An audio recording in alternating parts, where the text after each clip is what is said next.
Boa noite, querida igreja. Que alegria, domingo maravilhoso, na paz do Senhor Jesus.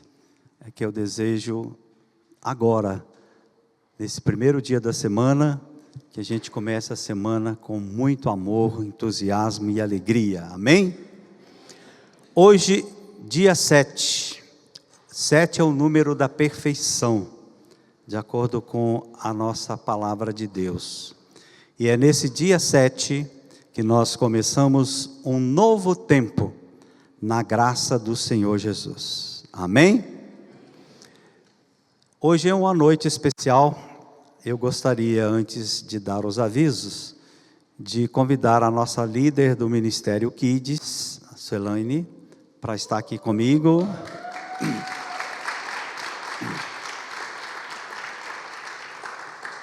É essa galera que cuida das nossas crianças. Graças a Deus, né? Que bom. Fique à vontade. Boa noite, irmãos.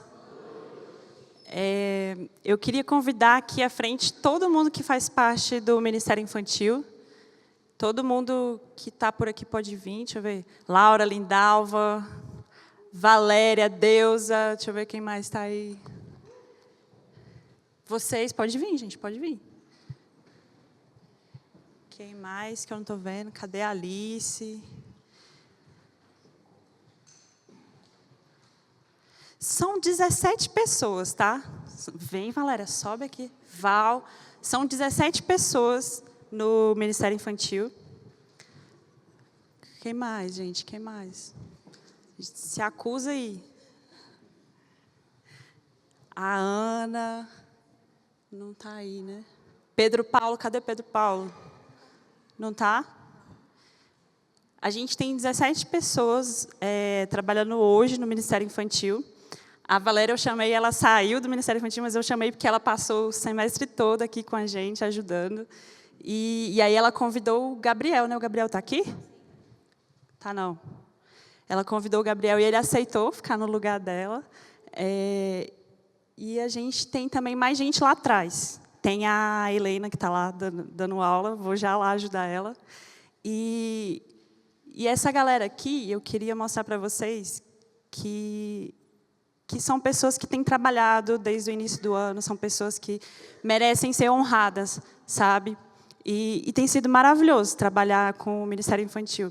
A gente vê as crianças crescendo, a gente vê as crianças aprendendo, a gente percebe os dons assim já sendo mostrados, sabe? Tem criança que adora orar, que é o caso do Pedro, não sei se a mãe dele está por aqui. O Pedro adora orar e ora assim, é uma oração maravilhosa, aquela oração assim que você sente, sabe, a presença de Deus. Aí a gente tem criança que já dá aula, praticamente, se deixar ela dar aula sozinha, que é o caso da Valentina, é o caso da Helena, sabe muito também. A gente tem criança que já está aprendendo a buscar os versículos na Bíblia, que acha numa rapidez que é adulta que não acha. Aí a gente tem criança que tem o dom de cantar, que tem o dom de dançar. Então, assim, a gente vai descobrindo, sabe, as coisas, e tem sido muito bom, tem sido muito prazeroso. Se eu perguntar aqui para elas, eles vão achar assim, muita coisa para falar das crianças. E aí, a Clariane e o Edmilson vão entregar uma lembrancinha para eles, para agradecer pelo trabalho deles. E eu queria aproveitar... Salva de palmas, gente.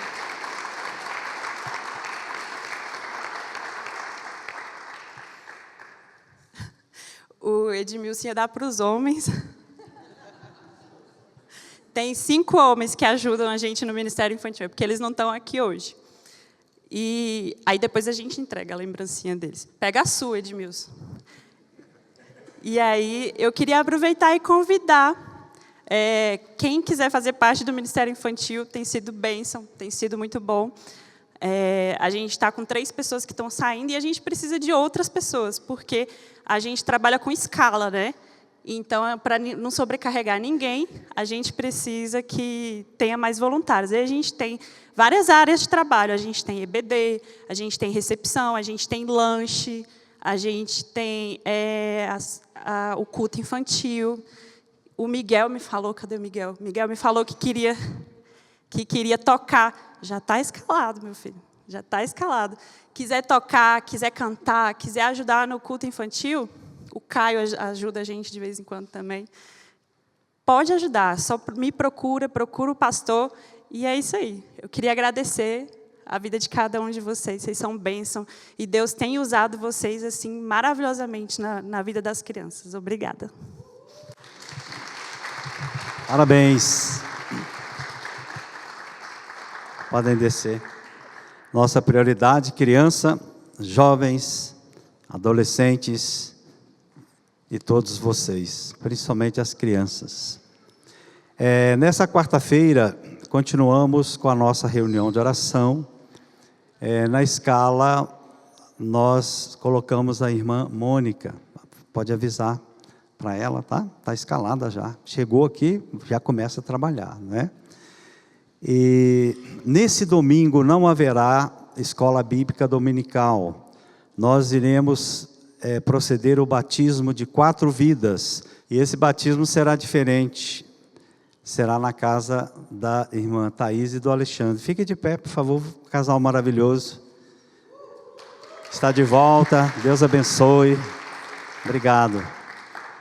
E estaremos lá, o endereço está sendo publicado no grupo da família. Quem ainda não está no grupo da família, fale com a gente, porque os avisos serão sempre por lá. E será 9h30 da manhã, irmã Marilda com café da manhã, não é? Tem um café da manhã, tá?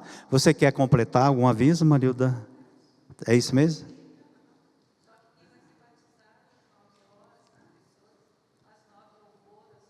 Sim.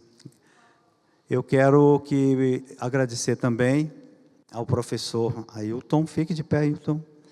Ele que descerá comigo. Ele descerá comigo na piscina para batizar. E a alegria que tem 3 crianças, né? 3 crianças, olha, que decidiram, quero ser batizado. Que bom. Eu fui batizado um punhado de vezes. Fui batizado na igreja católica, porque eu não sabia, eu era pequenininho, neném, né? Depois eu batizei na igreja presbiteriana. Depois eu batizei na igreja batista. E depois eu fui ser batizado no Rio Jordão. Então, se eu não for salvo, eu estou lascado. Então, já está fechado. Mas o batismo não salva, não é? Mas o batismo é um compromisso. Por conta de batismo, eu já estou bem amarrado em nome de Jesus, né? Como diz na igreja. E não haverá, então, EBD. E estamos preparando no mês de agosto o aniversário da nossa igreja. Já pedi ao líder do Ministério de Eventos para fazer uma reunião. É claro que nós não vamos fazer um evento tipo consagre, mas vamos fazer um exemplo, vamos fazer um evento digno do aniversário da nossa igreja, tá? Toda a parte administrativa foi resolvida no dia 30, foi resolvido hoje de manhã. Então, hoje a gente começa um novo tempo, graças ao bom Deus. Amém? O Mar Vermelho já passamos, agora nós vamos entrar na Terra Prometida. Amém. Glória a Deus. Eu convido a você, eu gostaria que os meus colegas da mídia pudessem colocar, é um texto maravilhoso que está na carta de Paulo aos Romanos, no capítulo 15. Mas antes também, pastor sempre vai atrás de ovelhas, né? E a irmã Jassanã tinha colocado a mensagem, depois eu volto e hoje eu mandei uma mensagem para ela, quase que cantei aquela música. Eu voltei para ficar, porque aqui é meu lugar. Obrigado, viu? Eu não desisto. Salva de palmas para a Jassanã. Obrigado.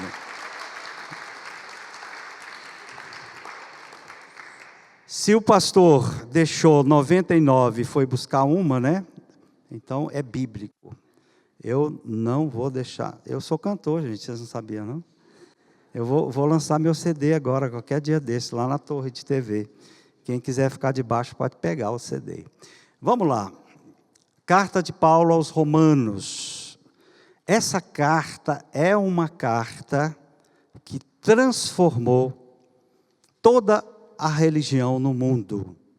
Foi através dessa carta que Lutero, os reformadores, fizeram uma mudança na Igreja Católica Apostólica Romana, que era uma igreja fundada por Constantino, e que a partir do momento que voltou-se a ter novamente as Escrituras, houve uma mudança radical, através de Paulo. Essa carta, ela foi escrita quando ele estava na sua segunda viagem em Coríntios, por duas pessoas que orientavam a ele, Priscila e Áquila. Priscila e Áquila eram pessoas que estavam na igreja de Roma, mas eles encontraram com Paulo lá em Coríntios, quando Paulo estava na sua segunda viagem, e a partir daí, essas duas pessoas transcorreram para Paulo o que estava acontecendo na igreja de Roma. Vamos saber então, no capítulo 15, que é uma continuidade do capítulo 14, quem fez o curso comigo pôde prestar um pouquinho de atenção, porque é realmente uma carta maravilhosa. E tem tudo a ver com a igreja de hoje. A carta de Paulo é considerada uma carta muito atual, porque tudo que Paulo escreveu estamos hoje vivendo. Vamos lá, acompanhem pela tela. Nós que somos fortes na fé, devemos ajudar os fracos a carregar suas cargas e não devemos agradar a nós mesmos. Pelo contrário, cada um de nós deve agradar o seu irmão, para o bem dele, a fim de que ele cresça na fé. Pois nem o próprio Cristo procurou agradar a si mesmo, pelo contrário, como diz as Escrituras Sagradas, as ofensas daqueles que te insultaram caíram sobre mim. Porque tudo que está na Escritura, tudo que está nas Escrituras, foi escrito para nos ensinar, a fim de que tenhamos esperança, por meio da paciência e da coragem que as Escrituras nos dão. Que Deus, que é quem dá paciência e coragem, ajude vocês a viverem bem uns com os outros, seguindo o exemplo de Cristo Jesus. E é isto para que vocês todos juntos, como se fosse uma só pessoa, louvem ao Deus e Pai do nosso Senhor Jesus Cristo. Nós vamos continuar nessa noite falando da Igreja Esperança. Uma igreja que é um local onde nós estamos esperando a volta do Senhor Jesus. E este lugar, ele tem que ser um lugar abençoado, tem que ser um lugar de união, tem que ser um lugar de paz, porque ninguém vai esperar alguém dentro de um tumulto. Por isso que a igreja, ela tem essa relevância. Então a gente vai continuar hoje falando da Igreja Esperança. Domingo passado, nós falamos sobre a primeira carta de Pedro, onde fala também de esperança. E nesse capítulo 15, Paulo vai nos revelar, em comparação com a igreja de Roma, o que estava acontecendo na igreja de Roma. Era uma igreja que a maioria das pessoas que ali estavam, era uma igreja oriunda do dia de Pentecostes. No capítulo 2, quando Lucas escreve o livro de Atos, logo no capítulo 2, ele vai relatar exatamente lá no capítulo 2, por volta do versículo 10, que alguém de Roma estava ali no dia de Pentecoste. E essa igreja era formada por judeus. e também por gentios. Quem eram os gentios?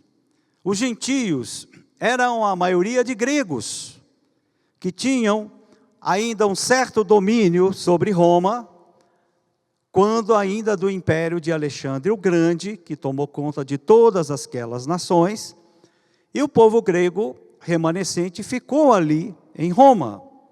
Então era uma igreja mista, formada por judeus e formada também por gentios. Que são gentios? Dentro do Antigo Testamento, já Isaías, já Jeremias e o profeta Joel falava desses gentios, que eram exatamente pessoas que não eram judeus. E hoje nós somos esses gentios, porque nós não somos judeus. E o que o Paulo estava escrevendo foi um relato de Áquila e Priscila, que eram frequentadores da igreja de Roma, e essa igreja de Roma foi a única igreja que Paulo não fundou. E ele senta ali com essas duas pessoas, e essas duas pessoas começam a transmitir para Paulo a situação dessa igreja. Uma igreja muito complicada, porque era formada de elementos mistos. Judeus que ainda se converteram, mas que ainda preservavam a cultura do Antigo Testamento, da lei de Moisés. Principalmente a circuncisão e também a lei que continha 613 mandamentos. Veja a dificuldade dessa igreja. Gentios que estavam entrando para a igreja, porque estavam conhecendo Cristo Jesus, judeus que se converteram no dia de Pentecostes, mas que ainda estavam sobre a lei, estavam sobre a circuncisão de Abraão, e a circuncisão de Abraão nada mais do que foi uma aliança que Deus fez com Abraão, mas esses judeus insistiam em fazer uma igreja mista. Por isso Paulo escreve essa carta, uma carta maravilhosa, que é também uma carta de esperança, porque ele queria, através da visita lá em Roma, de ir para a Espanha. Mas nós não temos relato bíblico que Paulo conseguiu chegar na Espanha. Mas nós sabemos que depois que Paulo esteve em Roma, preso, o evangelho chegou em toda a Europa. Essa carta ela traz um modelo misto. E eu trago para os dias de hoje esse modelo misto, porque nós temos nas igrejas cristãs pessoas com pensamentos diferentes, isso é normal, muito normal. Mas o pensamento não pode ser diferente quando nós tratamos da salvação em Cristo Jesus. Esta é a grande diferença. É o que o Paulo estava insistindo nessa carta. E dentro desse contexto, Paulo vai trazer ensinamentos, procedimentos de como superar essas dificuldades que cabem muito bem para os nossos dias de hoje. E essa carta é para tirar dúvidas do modo de estar do judaísmo, que era muito farisaico, era muito legalismo. Dizer que não podia comer carne, dizer que não podia comer tal coisas, dizer que não podia fazer aquilo. E isso Cristo não ensinou. Jesus veio, foi para salvar a todos. E no Antigo Testamento, já havia um prenúncio de gentios. Paulo fala disso. O livro de Isaías trata muito bem disso. E esta carta é a base da reforma protestante. Porque nela está contido aquele texto de Abacuque, que o justo viverá pela fé. Não é comer carne, não é deixar de comer tal alimento que você vai ser salvo, não. Você vai ser salvo pela fé. É isso que Paulo está explicando para aqueles irmãos lá de Roma. E com base nessa carta, foi monitorado os pilares das Escrituras. Somente a Escritura, somente a fé, somente a graça e somente Cristo. E Paulo vai mostrar agora no capítulo 15, que a salvação é tanto para os judeus, como também para os gentios. Mas como comportar dentro de uma igreja mista? Eu poderia dizer que nos tempos de hoje, nós temos nas igrejas corintianos, estão sofrendo, né, coitados, vascaínos, flamenguistas, botafoguenses, palmeirenses. Imagine se esse sistema traz para dentro da igreja, que confusão que vai ter. Aí o pastor tem que falar, não, o seu time é Jesus Cristo. Estão entendendo, queridos, o que Paulo está tentando explicar lá nessa carta? Porque tinha judeu e tinha gentios. E ele está tentando explicar como fazer. Então são regras de ensino básico necessário contidos nos primeiros versículos. Por que muitas das vezes tem confusão nas igrejas? É porque nós distanciamos da palavra de Deus. Se nós seguíssemos as Escrituras, tivesse tempo para ler, não haveria essas confusões. Não é só nas igrejas cristãs, não. A igreja católica também, o pau está quebrando. Cada papa que entra, eles tentam tirar o papa. Vamos analisar. Aqui, no capítulo 1. Se você está com a sua Bíblia, acompanha comigo, eu peço para colocar na tela, já a partir do capítulo 1. Vamos lá. Nós que somos fortes na fé, devemos ajudar os fracos. O que Paulo está querendo dizer isso? O que é ser forte na fé? São aquelas pessoas que têm maior conhecimento da palavra de Deus, que leem a Bíblia, que interpretam a Bíblia, porque esse papel não é só do pastor, é de toda a igreja. A partir daquele momento, quem tem consciência, quem tem conhecimento da doutrina, da palavra de Deus, ele se sente forte. E aí ele pode transmitir para aquele que está fraco, para aquele que não conhece a palavra de Deus, qual é o caminho. É o que Paulo está falando. Ele traz aqui uma palavra: devemos suportar as debilidades dos mais fracos, ou seja, tolerar e apoiar. Essa é a igreja da esperança. Uma igreja que suporta e que tolera. Ainda no versículo 1, Paulo continua dizendo que nós não devemos agradar a nós mesmos, e sim dar prioridade ao próximo. Jesus não se agradou a ele mesmo, ele agradou a Deus. E quando a gente agrada a nós mesmos, nós nos tornamos egoístas na fé. E pelo contrário, nós temos que agradar o nosso próximo. Vocês já imaginaram uma igreja que tem 100 pessoas, e cada uma dessas pessoas trouxesse uma pessoa para a igreja? Quantas pessoas ficariam dentro da igreja? 200. 200 pessoas.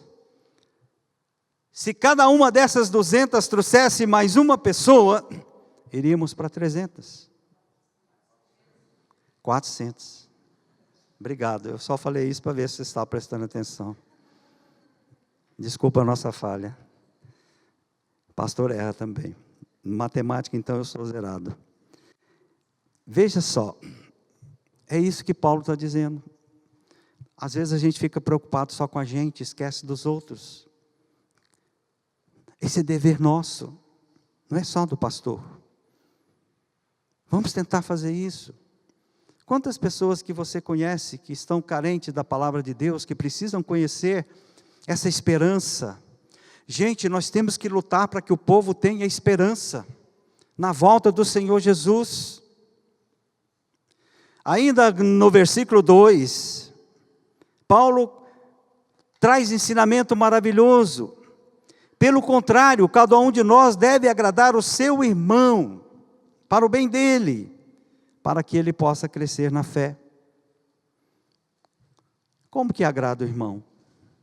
Conversando, sabendo o que ele está passando, qual que é o problema que ele está vivendo, qual a dificuldade.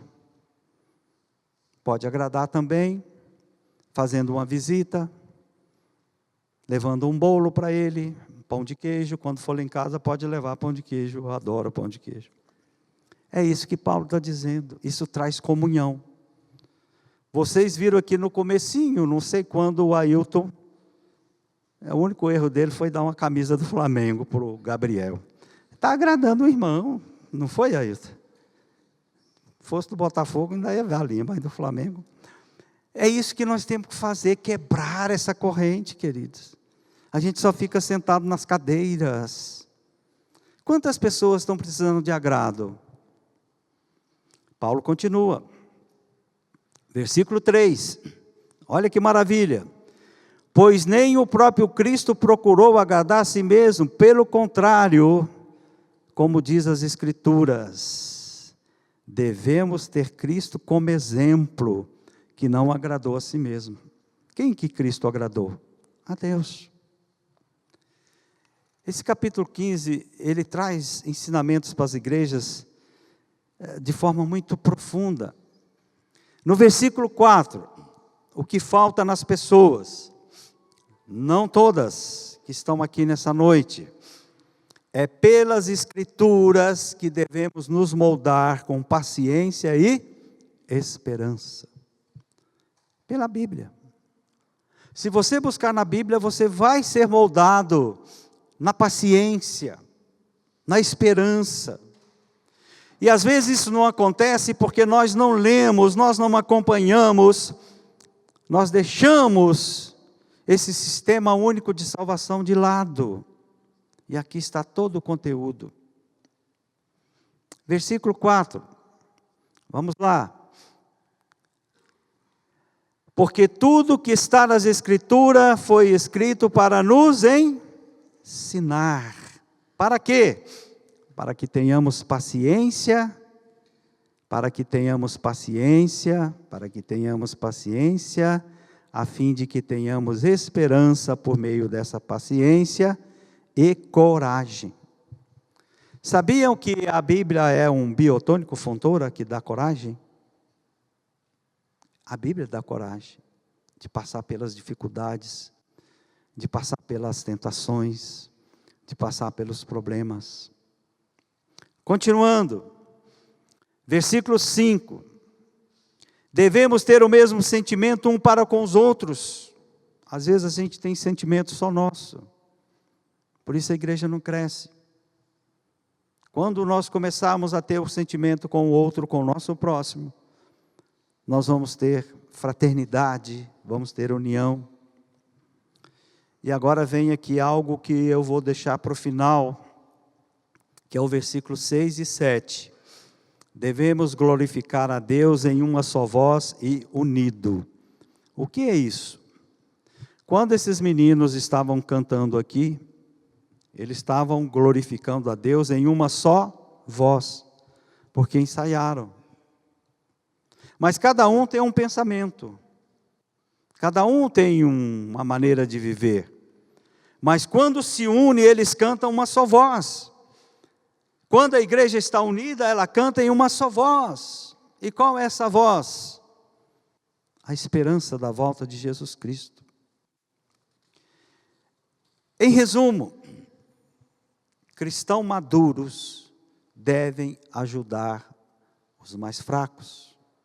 Ter coragem para ajudar. Ter coragem para perguntar: o que está acontecendo, irmão? O que eu posso te ajudar? Quantas pessoas vêm para a igreja com milhares de problemas na cabeça, saem com esses problemas, porque não foi dada oportunidade a ela para revelar o que ela está passando. Então nós temos que tratar as fraquezas dos irmãos imaturos, os irmãos mais fracos na fé, e agir com paciência, compaixão e união. Às vezes falta compaixão.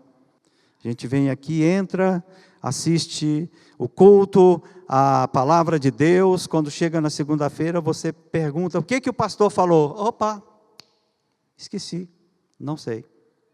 Porque não foi edificado, não serviu à edificação, não chegou no coração, não aceitou aquela palavra para mudar. Então Paulo vai lembrar aos judeus que a igreja de Roma, a partir do versículo 9, aponta para exemplos do Antigo Testamento. Paulo começa a trazer o Antigo Testamento para os judeus para mostrar, olha, vocês estão errados, é preciso mudar, é preciso ter realmente conhecimento e doutrina da palavra de Deus. E desde o Antigo Testamento, Deus estava apontando que a salvação, desde o Antigo, não seria só para o povo judeu, não, é para todos nós. Cristo veio para fazer aliança conosco, com todos, judeus e também os gentios. As igrejas cristãs passam por crises em todo o mundo, todas as denominações. E o próprio Jesus disse que esse período que nós estamos vivendo, lá no capítulo 24 de Mateus, você não precisa abrir versículo 12, que diante de tanto multiplicar a iniquidade, o que é iniquidade? São coisas que são trazidas para dentro da igreja, contrária à moral e à religião, que são trazidas para dentro das igrejas, e com isso qual é o resultado? O amor esfriará. Nós estamos vivendo isso. Outro ponto importante, um comentário que eu estava lendo há pouco tempo. Todos sabem do grande pregador que foi e que é Billy Graham, pelas suas mensagens. E certa vez Billy Graham disse que é mais fácil aceitar as outras religiões. É muito mais fácil aceitar as outras religiões do que o Evangelho. Por quê? Porque o Evangelho requer mudanças. E provocar mudanças é muito difícil, porque as pessoas não aceitam mudar. E essa verdade está muito explícita nos dias de hoje. O Evangelho propõe mudança de vida, mudanças de raciocínio, mudanças de conceitos, mudanças de fundamentos. E lá em Mateus também, bem caminhando no capítulo 24, versículo 13, Jesus disse: quem preservar será salvo. Tudo se combina. Não é só o pastor que é responsável para edificar uma igreja de esperança. Todos nós somos responsáveis, todos nós. E a igreja da esperança, ela vai reforçar, ela vai crescer, quando todos nós começarmos a praticar o que está dentro da doutrina, o que está dentro da realidade bíblica.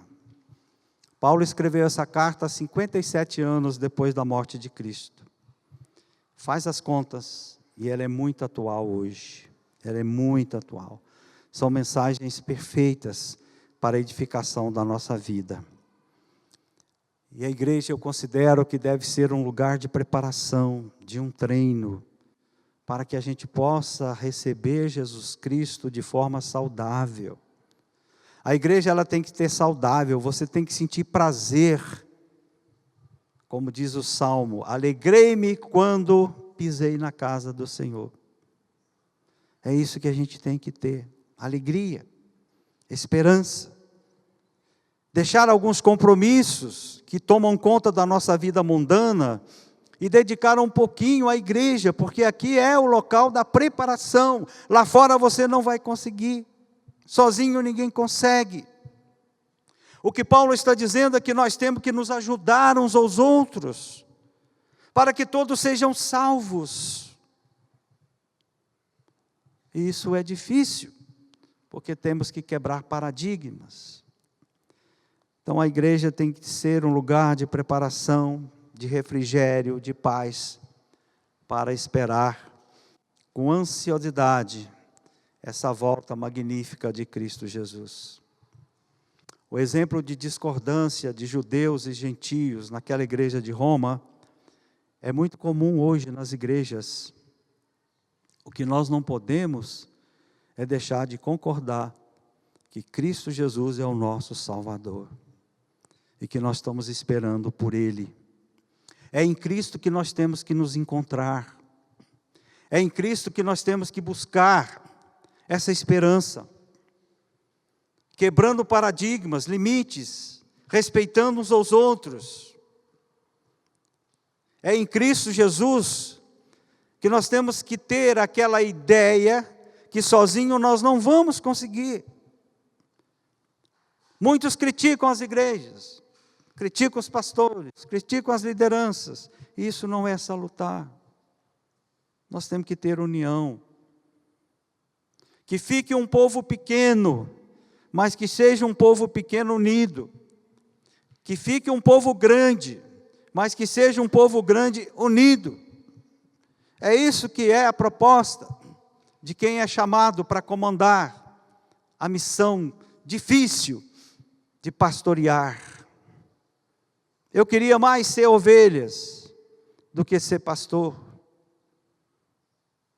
Mas Deus ainda quer que eu continue tomando conta de ovelhas.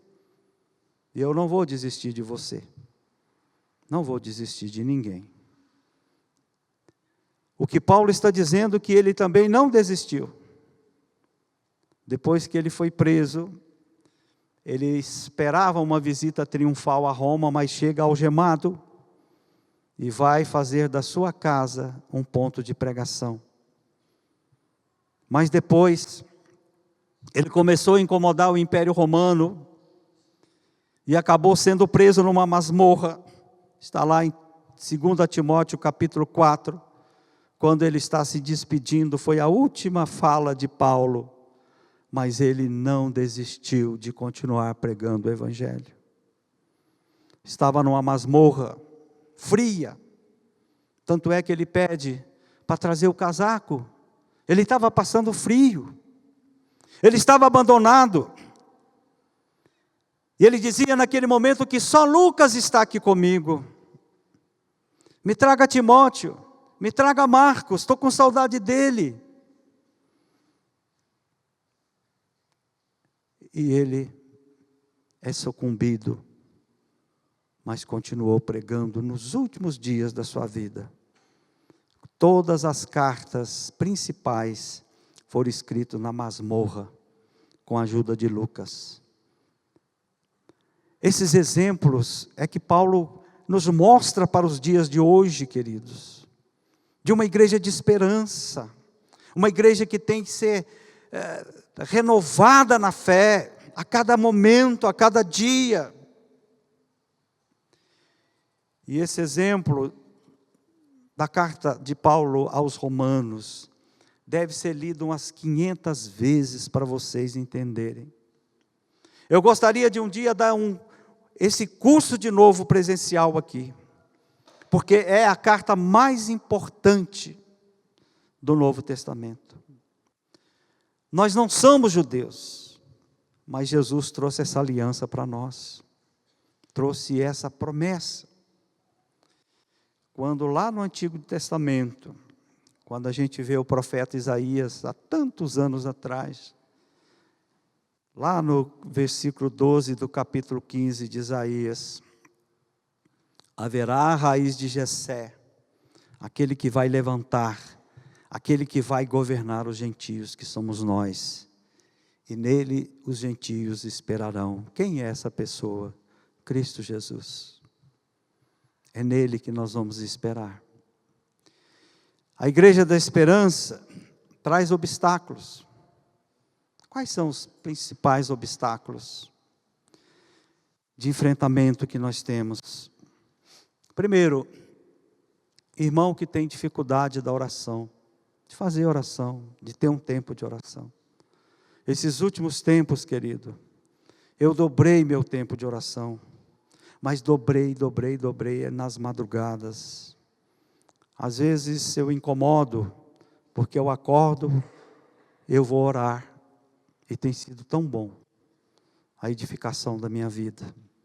Os desafios estão sendo vencidos porque eu estou orando, e vou continuar orando por essa igreja. Eu não tenho preguiça de orar. Irmãos, têm dificuldades de uma vida de oração, faça isso na sua vida. Irmãos que têm dificuldade de ler a Bíblia, não deixe de ler a Bíblia, querido. Aqui é a doutrina, é o ensinamento que fortalece as nossas vidas. Outro ponto, irmãos que não buscam estudos da palavra na EBD. Esses dias, na última reunião que eu tive com pastores, mais de 215 pastores reunidos, todos apontavam, a EBD está fechando. Pessoas não estão interessadas na escola bíblica dominical. Pessoas não estão interessadas no aprendizado, em ler, em conhecer e profamar e colocar na sua vida prática a palavra de Deus através da EBD. Isso dificulta uma igreja de esperança. E são esses irmãos que o apóstolo Paulo está dizendo que nós devemos acolher na debilidade da fé. Mas para isso é necessário que os irmãos também que estão débeis na fé, que estão fracos na fé, que nos procurem. Não que nós somos os mais fortes, mas nós queremos ajudar. Juntos somos mais fortes. E a busca para uma igreja de esperança, queridos, é uma busca da unidade, a união. Quando todos estiverem unidos, a vitória vem com mais rapidez e com menos desprendimento de forças, respeitando as diversidades. Lá no capítulo 15, que é um capítulo de ensinamento profundo para as igrejas, Paulo está exortando que os fortes participem de luta dos fracos. E aí a igreja será uma igreja de esperança. Em Gálatas capítulo 6, lá no versículo 2, Paulo volta a dizer isso, quando ele reforça: levai as cargas um dos outros, e assim cumprireis a lei de Cristo. Porque Jesus levou a nossa carga naquela morte de cruz. E nós temos que aprender a levar a cargas um dos outros. Mesmo que a pessoa tenha muitos problemas, e essa carga não é uma carga de peso, não é carga de obesidade, não, são cargas de problemas. Pessoas que vão para a igreja, na esperança de ser acolhida por alguém, senta na cadeira, ouve a palavra, mas o Espírito Santo não toca em alguém para saber o que está acontecendo, irmão. Isso precisa ser feito. Nós precisamos criar vínculos, precisamos criar irmandade, precisamos criar fraternidade, precisamos, acima de tudo, fazer daqui uma igreja saudável. Nesse segundo semestre que nós estamos vivendo agora, nosso propósito é de buscar um lugar de esperança aqui na nossa igreja, onde primeiramente você será cuidado para vir com boa vontade, com alegria e ter aqui momentos saudáveis em Cristo Jesus. Um lugar que você sinta bem, que você confie, que seja prazeroso. É isso que nós precisamos nas igrejas, ter prazer de ir para lá. Algumas aplicações para terminar o que o Espírito Santo de Deus colocou para mim, para falar nessa noite. Primeiro, realmente os fortes na fé devem ajudar os fracos. Isso é evidente. Segundo, Jesus Cristo não é nos apresentado apenas como nosso Salvador. Não. Nós temos que seguir o exemplo dele. Não é só o Salvador. Ele deixou exemplos. Outro ponto. Nós precisamos acolher uns aos outros. Acolher. E Deus nos concede o dom da consolação e da esperança. Outra aplicação que podemos sair daqui nessa noite. Veja lá no versículo 6, coloca para mim na tela, por favor. Que maravilha. Para que vocês todos juntos, como se fosse uma só pessoa. Louve a Deus e Pai do nosso Senhor Jesus Cristo. Como que podemos louvar em uma só pessoa, se existe diferença entre os irmãos? Esses dias eu estava assistindo uma pregação. Eu gosto de assistir outras pregações para a edificação da minha vida. E o pastor perguntou a uma irmãzinha o que estava acontecendo.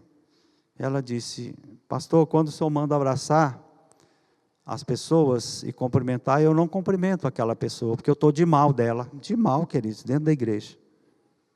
Como é que vai ter espiritualidade? Como é que vai cantar numa só voz, se está de mal com a pessoa? Temos que aprender a pedir perdão e temos que também aprender a perdoar. Quando essa unidade acontecer, a igreja cresce.